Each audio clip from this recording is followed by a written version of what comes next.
C'est rare qu'une série soit aussi attendue, mais aussi polémique.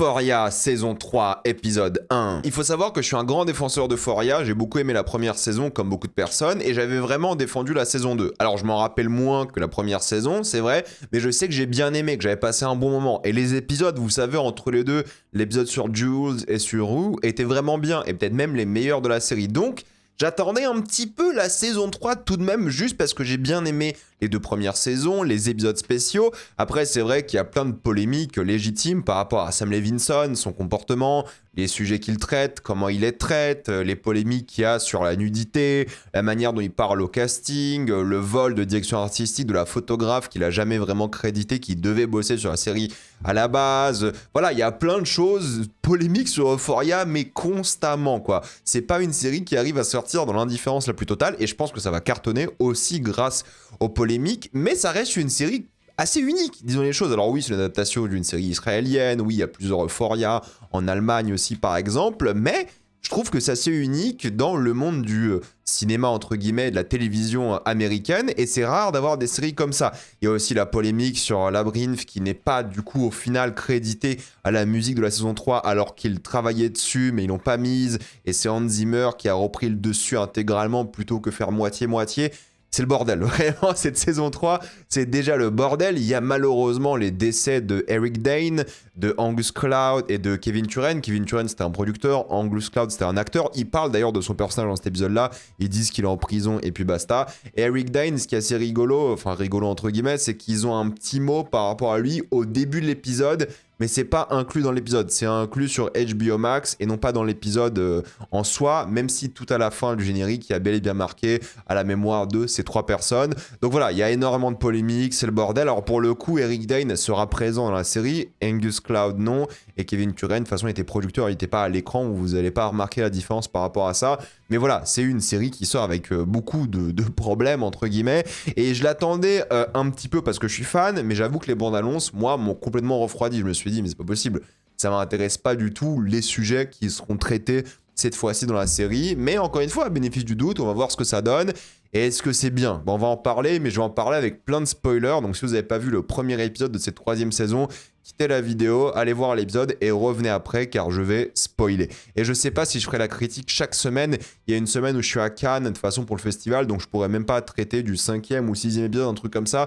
Je vais voir la semaine prochaine, je me réveille, je regarde l'épisode. Si j'ai des choses à dire, si c'est intéressant, peut-être j'en parlerai, mais dans tous les cas, il y aura un épisode que je vais forcément rater. Et j'aime pas faire genre, vous savez, critique hebdomadaire et rater des épisodes. Là où The Boys, je serai présent tout le long. Ça va. Et The Boys, pareil, c'est la dernière saison, j'ai envie d'en parler et j'ai pas non plus envie d'avoir pendant 6 semaines, 7 semaines, ma chaîne où je utilise 2 vidéos pour parler de Euphoria ou de The Boys. Bref, on verra bien. Je ne promets rien, mais en tout cas, parlons de ce premier épisode avec des spoilers. Avant de commencer cette vidéo, j'aimerais remercier le partenaire officiel de celle-ci, c'est CyberGhostVPN et ses 38 millions d'utilisateurs et presque 5 sur 5 sur Trustpilot. Vous les connaissez, c'est le meilleur moyen de soutenir la chaîne et c'est un service que j'utilise tous les jours. C'est simple, je vous mettrai dans la description le quatrième.anglais un site internet qui vous dit dans quel pays se situe le film que vous voulez regarder. Ensuite, vous changez Canada, États-Unis, Royaume-Uni, Belgique, Suisse, Italie, vous allez avoir la VE STFR et même la VEF dans certains cas. Quelques exemples sur Netflix, vous avez déjà 28 ans plus tard Le Temple des Morts ou même Anaconda. Sur Disney+, vous avez Predator, Badlands ou Zootopie 2. Sur HBO Max, qu'il faut utiliser depuis l'application HBO. Et oui, ça marche si vous avez l'abonnement via Canal. Connectez-vous à Max avec ce compte. Vous allez avoir accès à tout le catalogue de films et séries Warner et HBO et des films comme Smashing Machine. Et CyberGhost propose des serveurs dédiés par plateforme de streaming pour optimiser le fonctionnement et vous faciliter la vie. Pour les gros consommateurs de YouTube, vous allez avoir YouTube Premium pour beaucoup moins cher. Prenez un pays de l'Union Européenne comme la Roumanie, la Bulgarie, et oui, ça fonctionne encore aujourd'hui. C'est très simple, il y a plein de tutos en ligne qui vous disent comment faire, et ça marche sur plein d'autres abonnements, comme Letterboxd Patron par exemple. Et vous le savez en ce moment, mais certains sites internet vous demandent une pièce d'identité afin d'y accéder, et personne n'a envie de faire ça. Donc si vous voulez vous Mario le Luigi en paix, utilisez un VPN. De même quand vous regardez des films de manière spécifique, clin d'œil, utiliser un VPN peut vraiment être utile. Vous pouvez partager un compte avec 7 personnes au total, c'est disponible sur tous vos appareils préférés et tout le monde peut y accéder. En quelques clics, c'est fait, c'est super simple, sans aucun problème. Vous pouvez essayer par vous-même car vous êtes satisfait ou remboursé sous 45 jours et vous avez une assistance technique en français 24h7. Utilisez le lien dans la description quand épinglé afin de vous abonner à CyberGhostVPN et bénéficier de 83% de réduction plus 4 mois gratuits.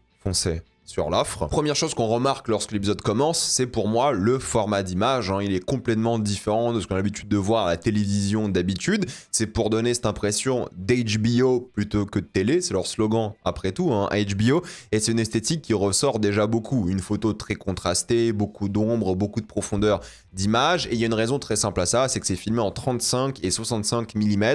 Donc ça change complètement de ce qui se fait à la télé. C'est jamais filmé comme ça, une série télé. Il y a très très peu, je crois que c'est même la première série télé de l'histoire qui est tournée comme ça, avec autant de 35 et 65 mm. Et ça se ressent. Il y a un grain d'image, une densité assez folle à l'écran. Dommage que ce soit en streaming, parce que je pense que ça en Blu-ray ça doit déchirer. Mais déjà, on ressent l'envie de faire du cinéma avec ce premier épisode et cette saison 3. Et il y a un montage aussi qui est très abrupt, évidemment, avec cette ambition de faire une série d'action, le côté vraiment où ça veut marquer son identité, sa nouvelle identité. Avant tout, la série veut nous dire on a changé, on a évolué, on a mûri, on n'est plus cette série pour adolescents, on parle de choses sérieuses et la série explique rapidement sur quoi elle se concentre. Rue est devenue une mule de drogue dans une ambiance très western qui revient à tout l'épisode et ça parle de plusieurs choses. Alors oui, de ses personnages évidemment, le sujet est évident, mais aussi de l'Amérique d'aujourd'hui, de l'Amérique de Trump, avec ce mur qu'on voit ici, même s'il y avait un mur avant, évidemment, c'est le symbole du mur de Trump et c'est le symbole d'un pays qui alterne entre les deux mondes, quoi. C'est le symbole de l'état émotionnel de Rue qui sait pas quoi faire de sa vie et en même temps de ce pays qui ne sait pas quoi faire de son existence et dans quelle direction aller, qui penche démocrate, républicain constamment entre deux pays, le Mexique quand même, et la frontière, un gros sujet, l'immigration aux États-Unis. C'est assez intéressant d'avoir pris ce parti pris-là, et c'est bien filmé en réalité, je trouve. Il y a pas mal de plans qui créent à la fois un peu de comédie, mais aussi de tension. C'est loufoque comme idée, mais ça représente très très bien l'Amérique. C'est ça l'Amérique aussi, c'est un peu grotesque en réalité, et je trouve que Sam Levinson, il se concentre vraiment sur ça. Maintenant, est-ce qu'il en fait des caisses constamment? Je trouve aussi que oui, le vautour qui arrive sur la voiture abandonnée entre les deux mondes, parce que ça parle de ça aussi, Euphoria saison 3, ça parle de ces vautours, de ces gens qui profitent de la souffrance des autres pour s'enrichir. Est-ce que c'est subtil? Non. Est-ce que c'est lourdingue? Oui. Est-ce que ça me dérange?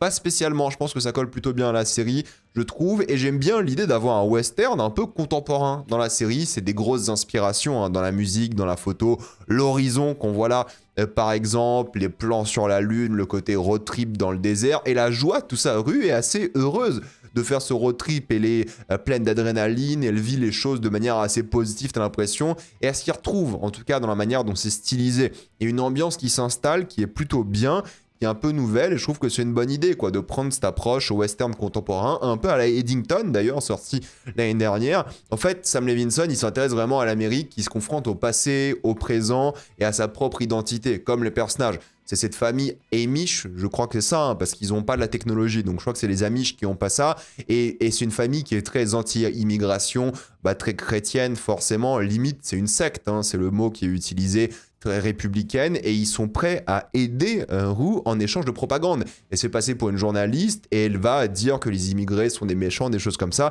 et eux, juste pour ça, pour propager ces idées très républicaines, ils sont prêts à l'aider, à l'héberger, alors qu'en réalité c'est elle la criminelle, c'est elle la meuf qui vend la drogue et tout, et ce genre de choses quoi. Donc c'est une partie de l'Amérique, et je trouve pas que Sam Levinson il se moque de cette Amérique là, mais il décrit un peu l'Amérique qui existe. Voilà, ces gens là ils existent, ils sont comme ça, c'est peut-être un peu une secte, ils ont des idées très à droite, extrême droite évidemment, c'est assez particulier parce que du coup Rue sera attirée à cette vie là aussi quoi. C'est un peu ça qui est intéressant, c'est que je trouve que Rue, elle a besoin de cette vie, c'est contrasté évidemment par rapport à l'enfer de la Californie, et en même temps ce qui est intéressant c'est que cette fille de la famille qui est dans la secte aussi veut se libérer de cette secte aussi, elle veut s'émanciper de ce christianisme, de cette vie très rurale et tout, donc il y a une division qui se crée entre les ambitions des personnages, l'ambition de l'Amérique, l'identité de tout le monde en fait. Et c'est ça l'idée, c'est que tout est dans l'extrême, tout est dans la quête de soi, de la quête d'un équilibre. Et c'est ça, j'ai l'impression, les thématiques de cette nouvelle saison. Et j'ai hâte de voir comment ils vont gérer ça, parce que c'est rempli d'ironie, d'hypocrisie, de sarcasme. Je veux dire, le bus rempli d'immigrés qui gueulent tous USA, la famille hyper traditionnelle, entre guillemets, pour pas dire sectaire, qui a aidé littéralement une mule de drogue et une meuf qui aide des immigrés, c'est lunaire. Il s'intéresse à ça, aux névroses de l'Amérique, à l'espoir immigré, à l'ironie de cette famille parfaite qui aide cette dealeuse.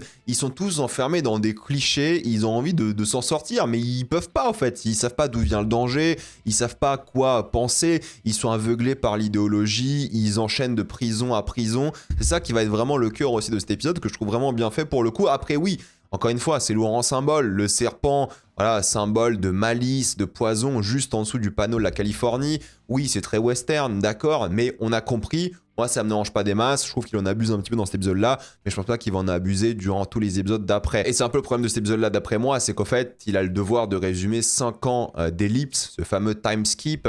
Donc, c'est un enchaînement d'exposition pour le spectateur. T'as l'impression que c'est le premier épisode d'une série tout court. En fait, tu mets ça en mode saison 1, épisode 1. Je capte tout, il n'y a rien à ne pas comprendre grâce à cette exposition-là. Du coup, pour nous, c'est un peu lourdingue, mais ils sont un peu obligés aussi parce que y a 5 ans qui sont passés, ils doivent remettre des intrigues en place, comment les personnages ont évolué. Et malheureusement, je trouve que c'est un peu problématique en termes de rythme. Je trouve que c'est pas très très bien fait et c'est juste un enchaînement de scènes tout simplement qui sont là pour résumer au spectateur ce qui s'est passé quoi. Et ça n'avance pas beaucoup malheureusement, c'est un gros épisode de réintroduction à l'univers et ça parle encore une fois de cet emprisonnement parce que Rue est emprisonné à cause de sa dette qu'elle a contractée au lycée, dette évidemment très injuste, mais stylistiquement il y a des choses intéressantes. Je veux dire, la maison en Californie, c'est quelque chose qui est bien fait parce que c'est des animaux qui sont en prison, qui sont utilisés, qui sont nourris, mais quand même en cage. Et c'est le symbole, c'est à la fois les Américains qui sont en cage, avec quelques puissants qui en profitent, mais en même temps Rue qui est littéralement en cage. Donc c'est opposé à la famille qu'on a vue au sud. Alors eux aussi c'était en cage, parce que ça reste une secte pour rappel, mais Rue, ils voyaient déjà une bien plus grande liberté qu'ici, quoi. Donc c'est deux types de prisons différentes, et c'est le thème, c'est la prison, l'Amérique qu'on voit ici, quoi. C'est l'USA très pauvre, proxénète, drogue, immigrés, débauche, que Sam Levinson veut montrer ici. Et j'aime bien parce que tu dis, ok, c'est un peu stylisé, c'est un peu glamour, mais c'est pour ça qu'il y a des scènes justement de elle qui avale de la drogue pour déglamouriser un peu tout ça. C'est vraiment immonde, ça donne envie de vomir, limite. C'est pas juste une esthétique un peu, regardez, c'est une mule de drogue, ça se passe bien, c'est un Far West, c'est le western et tout. Non, tu souffres littéralement, tu risques ta vie. J'espère que le vomi vous dérange pas, ou la salive, ou ce genre de choses. Mais c'est important de montrer aussi la cruauté de ce contexte-là, sinon ça fait justement trop glamour. Et ça enchaîne certes les symboles, encore une fois, le chien qui pisse sur la plaque d'immatriculation de la Californie et tout. C'est bon, on a compris, Sam Levinson, arrête d'abuser. Mais c'est un peu l'envie de ce monde, c'est de s'émanciper. Elles sont prêtes à se prostituer plus ou moins pour voler un mec. C'est ça leur vie maintenant, c'est être des drogues de mules, c'est être des prostituées, c'est de trouver vraiment quelque chose pour s'en sortir. Littéralement, elle s'est chiée dessus, disons les choses, est un chien qui lèche ses excréments dans l'une des scènes, que je ne vais pas vous montrer à l'image évidemment là sur YouTube, mais vous comprenez un peu l'idée. Il y a ce côté certes un peu road trip, crime, influenceur, pauvreté, ubérisation qui est mis en avant, mais c'est juste pour montrer la prison, quoi, à quel point les gens sont coincés dans ce système, pour critiquer ce pays où les gens font un peu des petits jobs ou horribles, ou illégaux, ou qui sont une atteinte à la dignité humaine juste pour s'en sortir. Donc c'est vraiment les Américains très pauvres qui sont mis en avant. Et même quand il y a quelqu'un qui dit un truc un peu sérieux sur le crime, la justice, le fait de changer les choses, c'est un mec en cosplay Batman, quoi. C'est une parodie, c'est juste pour se moquer de ces gens-là qui veulent changer les choses, mais qui mettent un costume, qui sont des politiques peut-être un peu qui prennent rien de sérieux juste pour vivre et tout. Bref, tu ressens que Sam Levinson, il aime pas la Californie, il trouve que les États-Unis ont un vrai problème et que il est très critique de ce qui se passe littéralement. C'est la désillusion américaine, l'American Dream qui est remis en miettes ici, et je trouve que c'est une bonne idée, quoi. Il y a même une phrase assez rigolote sur l'IA, sur le fait que ça va remplacer les chauffeurs Uber parce que toutes les voitures sont automatisées. En fait, elle est pas chauffeur Uber, elle est mule de drogue. J'aimerais bien voir l'IA remplacer les mules de drogue. Alors peut-être il y aura des drones, ce genre de choses, j'en sais rien, mais c'est un décalage qui est intéressant parce que du coup les métiers qui seront un peu sauvés de l'IA, c'est les métiers très manuels pour l'instant, et les métiers manuels dans la série pour l'instant c'est la drogue, les prostituées, les trucs les plus horribles, quoi, les criminels. Et j'aime bien les idées de mise en scène en fait de l'épisode avec la séparation entre ces deux personnages là. C'est des personnages qui se connaissent depuis longtemps et ils sont tellement loin l'un de l'autre pour montrer un peu cet écart, quoi. C'est pas pour rien. Et c'est des personnages encore une fois qui sont emprisonnés. Elle, dans la drogue, dans ce côté Uber de la société. L'autre, elle travaille à Hollywood, elle bosse 7 jours sur 7, elle fait que ça. d'où cette envie de spiritualité. Et ça, je trouve que c'est un truc qui est assez intéressant, c'est la manière dont la religion peut aider et la manière dont la religion revient en force dans les systèmes les plus capitalistes. Je veux dire, on l'a vu, hein, les pays, beaucoup, ont un rebond de la religion parce que, bah oui, les gens sont en quête d'identité, de sens, et c'est que le capitalisme, pour beaucoup de pays, a complètement écrasé le sens de la vie des gens, quoi. Et c'est vrai que la spiritualité, c'est une échappatoire, c'est quelque chose d'intéressant, c'est quelque chose qui permet de sauver un peu les gens, d'avoir un refuge spirituel. Alors oui, là, c'est contrasté avec le fait d'être dans une secte, littéralement, mais si ça permet de mieux se sentir dans son monde, littéralement, dans ce pays, dans cet état, grâce à la religion, c'est un truc que Rue va peut-être même explorer, quoi. Donc la série a raison de s'intéresser à ça, parce que je pense que c'est un vrai truc qu'on va voir étudier de plus en plus dans l'art de manière générale, et même dans la politique, à quel point la religion revient en force pour justement faire face à un système capitaliste qui broie les identités des gens, qui broie l'âme humaine de manière générale. Donc c'est intéressant d'opposer l'aliénation que subissent ces gens-là et en même temps la religion qui revient en force. Mais ça serait dans ce cas-là de sauter d'une prison de drogue, d'Uber, à une prison spirituelle, sectaire, quoi. En fait, parce que ça qui intéresse Sam Levinson, tout est prison, tout est aliénant pour lui. Hollywood te vend du rêve en te montrant des récompenses, genre des Emmy Awards, la vie de luxe, mais tu bosses pour une patronne qui elle aussi subit dans un système. Toi, tu essaies d'écrire des scénarios, ce genre de choses. T'es un assistant, mais tu galères. C'est des stars capricieuses constamment. Toi, t'as un bureau avec un tapis de marche pendant que tu manges des trucs et tout. C'est un peu le sarcasme et l'ironie même de ce système qui est moqué ici, qui est critiqué. Et de l'autre côté, t'as ces femmes au foyer qui s'ennuient sans travail, qui font travailler des bonnes pour créer du contenu presque pornographique, et c'est l'opposé un peu du rêve, quoi. C'est bon, eux, ils ont une belle maison, t'as un mari qui gagne bien sa vie, il arrive en Cybertruck, ce fameux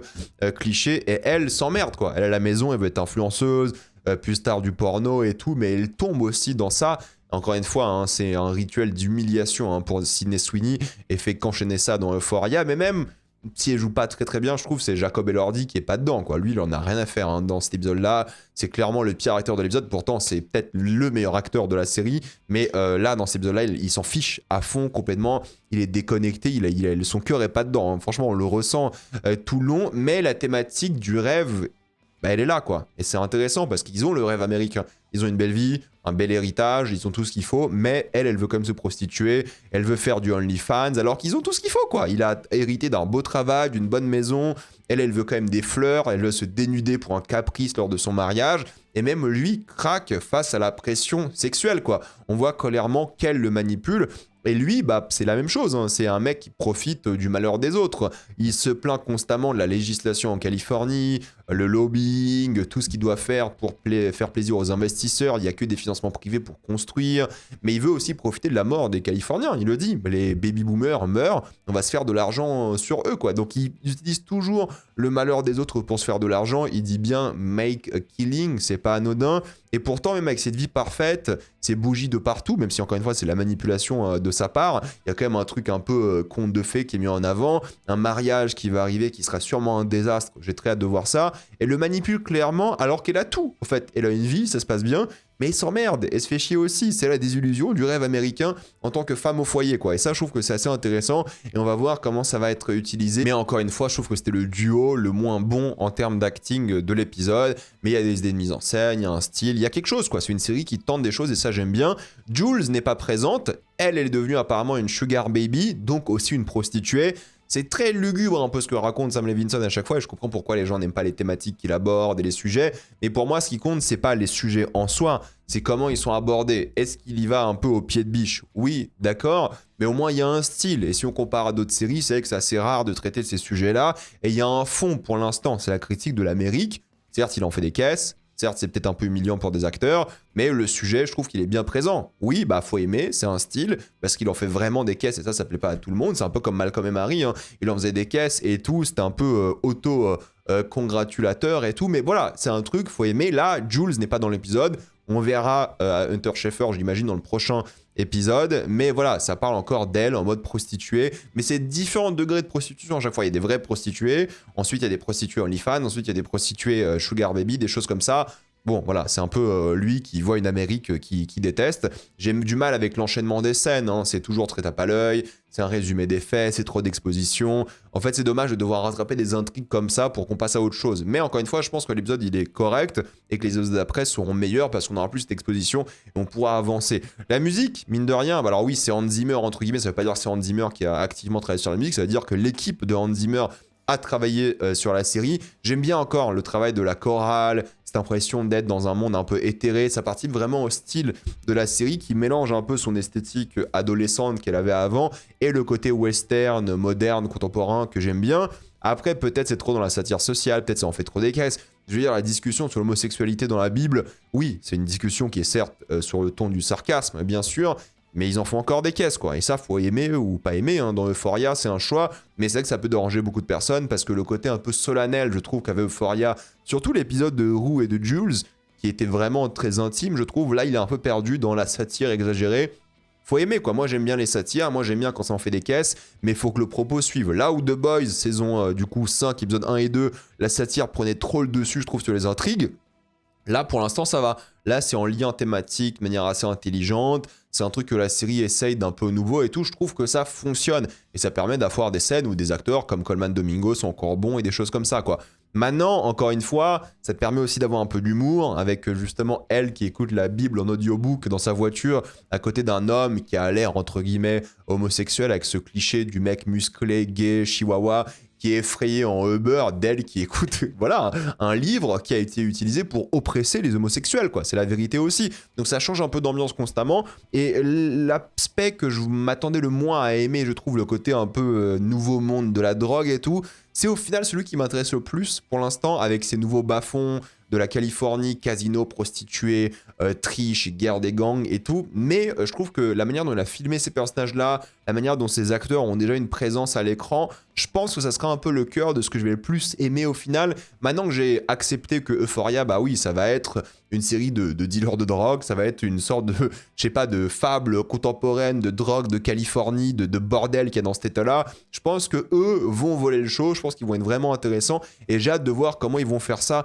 de manière générale et la direction qu'il va avoir avec ces nouveaux personnages, ces nouveaux barons de la drogue de manière générale et les enjeux établis qui seront voilà, mis en place. Parce que là, on est parti sur une confrontation de roues qui se cherchent entre deux dealers de drogue, ça peut pas bien finir, hein, c'est pas possible. Et en même temps, cette guerre qui va se déclarer suite à cette overdose à cause d'un sabotage, quoi. Et j'aime beaucoup le côté saut de la foi. Elle commence à trouver une sorte de réconfort dans la religion et elle a ce saut de la foi, entre guillemets, de elle qui se fait presque tuer avec cette pomme sur la tête. Il y a un côté western et en même temps mélange avec d'anciens mythes et en même temps ce fusil, enfin ce pistolet revolver en or, ce gangster avec son chapeau de cow-boy et tout. Voilà, c'est un peu lunaire, quoi. C'est le mélange des cultures, c'est un peu l'Amérique qui utilise des mythes et qui en ajoute des nouveaux, mais c'est quoi ces mythes, quoi? C'est juste le désert et tout. C'est hyper intéressant, je trouve, de ce point de vue-là. Et je trouve que c'est bien de mélanger ça à la religion, à l'emprisonnement du capitalisme et tout. En vrai, il a des bonnes idées dans cet épisode-là. Et j'aime bien cet épisode, je trouve que c'est un bon épisode, qui a de bonnes idées de mise en scène, une satire qu'on peut ou pas apprécier, ça sera vraiment personnel en fonction des gens, il y en a qui vont dire ça en fait des caisses, c'est pas du tout subtil et tout, et c'est vrai, et je comprends les gens qui vont pas aimer à cause de ça, mais je trouve que moi c'était un enchaînement certes un peu maladroit de certaines séquences, surtout pour l'exposition, mais ça donne envie de voir la suite, je trouve que l'ambiance était bien, il y avait des idées, ça reste au-dessus de beaucoup de séries télé, disons les choses, et bon, mis à part les polémiques, pour l'instant, dans l'épisode en question, qu'est-ce qu'il y a de vraiment problématique, quoi? C'est ça qu'il faut se poser la question. Qu'est-ce qui est vraiment mal fait? Ça, on peut débattre, mais qu'est-ce qui est vraiment polémique? Parce que j'ai vu des extraits de Sydney Sweeney et tout dans la suite. Oui, ça, on pourra critiquer, mais bon, sans contexte, on peut pas critiquer, quoi. Et là, le contexte, pour l'instant, moi qui étais un peu déçu des bandes annonces, ouais, ça me donne un petit peu envie et je pense que ça peut être pas mal du tout, quoi. J'ai hâte de voir le nouveau personnage. Je pense que ça va être fun, même si c'est différent du passé. J'espère que ça va se tenir sur ces 8 épisodes qui vont sortir. Je sais pas si j'en parlerai semaine par semaine, mais j'ai honnêtement beaucoup aimé cet épisode et j'ai hâte de voir ce qu'ils vont faire avec la suite. J'attends votre avis dans les commentaires. Avez-vous apprécié ou pas? J'ai envie de savoir. Dites-moi. Avant de quitter cette vidéo, pensez à utiliser le lien dans la description quand épinglé afin de débloquer toutes les formes de streaming en toute activité, sécurité et avec beaucoup plus d'œuvres. Tout ça pour 2,03€ par mois plus 4 mois gratuits. Foncez sur l'offre. Pensez à vous abonner à la chaîne pour voir les prochaines vidéos. Mettez un j'aime, ça aide beaucoup la chaîne. Suivez-moi sur tous les réseaux. Maintenant, les vidéos sont disponibles en mode podcast aussi. Vous pouvez les écouter. Mais sinon, vous pouvez me suivre sur Instagram, Facebook et Twitch. Et moi, je vous dis à la prochaine fois. Salut à tous.